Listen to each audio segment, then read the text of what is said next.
Hi there, I'm Rebecca Hayes, and welcome to another episode of Design Your Happiness. So, today we're going to be talking about times in our lives and careers when courage is a more important trait to have than confidence. Yeah, I said it. Courage is more important than confidence. Now, before we get into it, I do have a new free guide with 8 habits of confident women, and I'm including the link below so you can absolutely grab that and see how many of those habits you currently have and if there are any worth picking up on your way to being more confident and successful. But for now, and for this episode, we are going to challenge that notion by talking about when courage is more important than confidence. While I've lived in this balance of courage and confidence for a while, it's actually been very front and center for me recently as I'm building my business. Because for me, this has been a constant state of growth and change. Amy Porterfield actually talks about this in her book, 2 Weeks Notice. She says that we need courage before confidence, specifically when starting a business, and I couldn't agree more.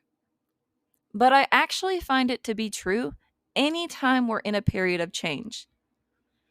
When we're taking a chance on something new, going in a different direction, learning a new skill, or growing in any way, it's courage that we need more than confidence.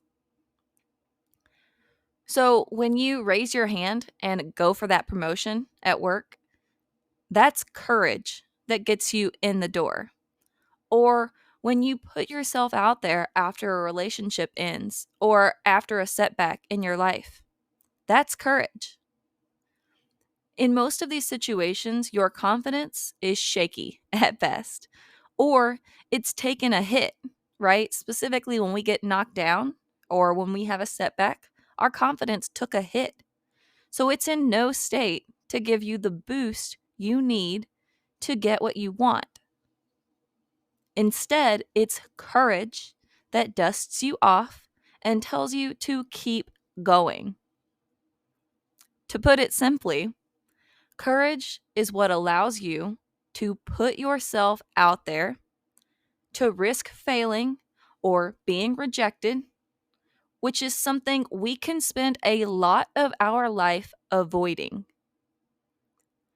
It's courage that helps you get back up and try again after these things happen, after we experience rejection, after we fail at something.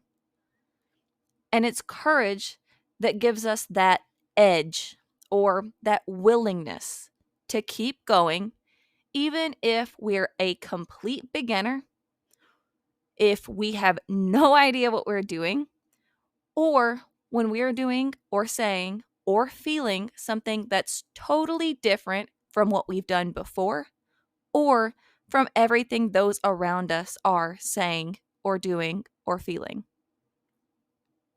So, how can we harness our courage to help us go after our dreams and accomplish our goals? Because I think it's clear, right? I think we're in agreement that it's courage that's going to help us get there. So, how do we do it?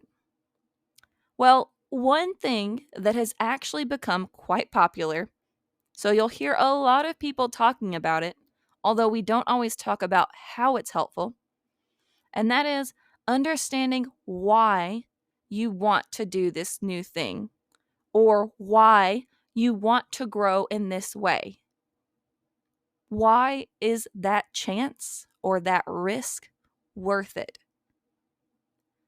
When you have a clear but strong why, something you want more than you're afraid of failing or being rejected, it can awaken your courage and keep pushing you forward through this period of growth no matter how uncomfortable you feel or how many times you get knocked down. We can lean on our courage to pull us through and help us get what we really want. And confidence can and will come later, after we've moved through the biggest phases of change or growth. So, what are you waiting for? If you're working your way through a period of change, learning a new skill or ability, or growing in your life or career, take some time to figure out why you're doing it. What is your why? And then lean into your courage because it will get you through so you can thrive on the other side. All right, until next time, keep designing your happiness. Hey there, friend. I believe that in life and in business, your mindset is the most likely thing to hold you back. So, we're going to be here every week working it out so you can move closer to that life you've only been dreaming about until now. I'll see you back here for our next episode. And if you're loving what you're hearing, please take a minute to leave a review. All right, I'll see you next time.